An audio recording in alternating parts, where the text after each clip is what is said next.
Oke. Oke. Sebentar ya Kak, nih dia. Kakak. Kak Kia, mungkin kita turut prihatin terkait kondisi Kala sendiri Kak. Seperti apakah mungkin kelanjutannya nih sebagai seorang ibu, apalagi Kakak lagi jauh sama anak gitu Kak? Ya intinya yang aku tahu tuh cuma yang diceritakan sama Faisal apa yang terjadi. Dan cari ketanya Ya jadi yang aku tahu tuh cuma apa yang kronologi yang disampaikan sama Faisal. Terus tadi aku juga udah lihat CCTV-nya. Sebenarnya aku lebih concern juga ke traumanya Kala sih gitu, karena apa yang namanya pasti kan dia shock banget, dia trauma banget juga melihat situasi kayak gitu, lagi di atas motor berdua tiba-tiba yang nyupir di depan itu langsung dipukul, langsung jatuh dari motor gitu. Jadi kalau aku juga mikirin traumatik Kalanya buat kedepannya aja sih, karena situasi tadi mungkin kita orang gede juga pasti gitu kan, apalagi anak umur 12 tahun gitu melihat situasi itu. Kak Kia, rencana pemulihan untuk Kala seperti apa Kak Kia? Pemulihan traumanya seperti apa? Rencana pemulihan traumanya Kala seperti apa? Apakah ingin ke psikolog atau? Ya, karena aku lagi jauh sih, aku dititip sama adik-adik aku di sana sama mama papa. Jadi kayak tadi Kala tuh punya kebiasaan, dia kalau ada sesuatu yang terjadi sama dia tuh mendam perasaannya, dia tuh nggak pengen orang tahu dia lagi sedih, dia lagi sakit gitu. Jadi dia kalau sakit pun biasanya dia ngumpet ke kamar, terus ya udah nangis di kamar sendiri gitu. Aku harus nyari dia gitu. Jadi aku tahu buat dia nih hari ini cukup memukul dia, dan ternyata pas kejadian dia juga memilih buat nggak nelfon aku Mas Anu karena dia bilang takut bikin aku Mas Anu khawatir, dan dia kan langsung sekolah.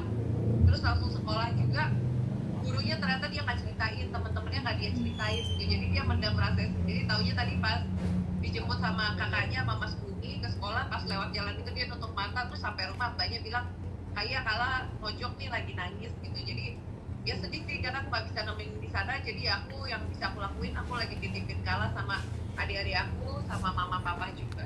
Kondisi Kak Faisal sendiri, apalagi kan mungkin dapat beberapa luka nih Kak, seperti apa? Aku belum terlalu ngobrol, tadi cuma dikirimin foto aja, cuman aku bilang ya biar valid visum ya, karena kan tingkat sakit orang beda, mungkin dia ngerasanya seperti apa, taunya hasil dalamnya seperti apa, jadi aku nggak bisa jawab terlalu banyak karena aku nggak di sana. Kak, mungkin udah masuk laporan ke Polsek Pasar Minggu? Alhamdulillah udah, terus banyak banget yang ngebantu. Jadi jujur aku di sini terharu banget karena aku lagi jauh, tapi kayak banyak banget orang yang bilang udah kita bantuin, kita urusin, kita apa gitu. Jadi aku sama Mas Hanung jadi ngerasa dari tadi kita kayak ya Allah banyak banget ya, Allah tuh kayak udah tenang aja, nggak usah terlalu pusing gitu, karena banyak banget orang yang mau ngurusin di situ. Jadi ya alhamdulillah, makasih buat yang ngasih perhatian, buat yang ngurusin juga. Ya aku sebagai ibu lagi sedih aja nggak bisa nemenin anak di situ, tapi ya nggak apa-apa lah, insya Allah Kala bisa tumbuh jadi anak yang mentalnya jadi lebih kuat lagi. Tadi juga langsung bilang pengen les taekwondo lagi karena ngeliat situasi gitu bahwa oh ternyata ilmu bela diri itu penting banget dimiliki sama seseorang, dia jadi paham itu juga. Kak, mungkin plan pulang dari umroh kapan Kak Kia? Mestinya baru nyampe Jakarta tanggal 2. Oke, mungkin Kak untuk penegakan hukumnya sendiri akan seperti apa nih, berharap dari orang tua Kala sendiri nih Kak?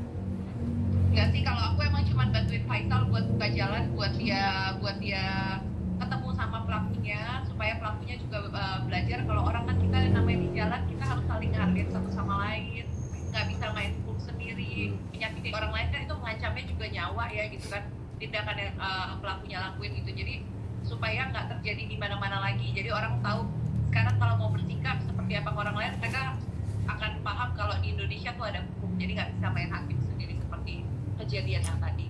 Kak, membuka mediasi atau jalan damai nggak Kak, atau tetap jalan proses hukumnya walaupun nanti seandainya si pelaku meminta maaf gitu? Aku nggak kebayang karena bukan aku yang mengalami langsung, jadi nanti yang penting ketemu dulu sama pelakunya. Makanya aku berharap bisa silaturahmi dulu sama pelakunya, bisa ketemu dulu. Nanti urusan mau gimana-gimana kan karena yang ngalamin langsung bukan aku tapi Faisal, nanti ya aku serahkan ke dia juga. Ya cuman aku ya pastinya kan harus ada hal yang membuat orang itu supaya nggak melakukan hal kayak tadi lagi gitu. Harus ada efek jerahnya juga. Tapi sempat sampai mengganggu kakak lagi ibadah di sana nggak sih kak dengan kejadian ini kak? Pastinya sedih, tapi buat aku lagi di tempat terbaik untuk minta pertolongan sama Allah, karena baik anak, harta atau apapun kan semuanya bukan milik aku ya. Jadi emang aku cuma dititipin sama Allah, jadi walaupun aku lagi jauh ya aku balikin lagi sama Allah aja. Kak, ada rencana Perhatiannya. ada rencana untuk komunikasi sama saksi yang di TKP? Kan kabarnya ada juru parkir yang bantu ngelerai dan bahkan ada ibu yang meluk Kala. Aku udah minta tolong orang kantor sih buat nyari tukang parkirnya juga, karena polisi juga udah nanya saksinya siapa aja dan lain-lain, jadi pasti akan berkabar sama mereka semua yang ada di sana. Oke, Oke, selamat ibadah, Kak. selamat Selamat ibadah. ibadah. Baik.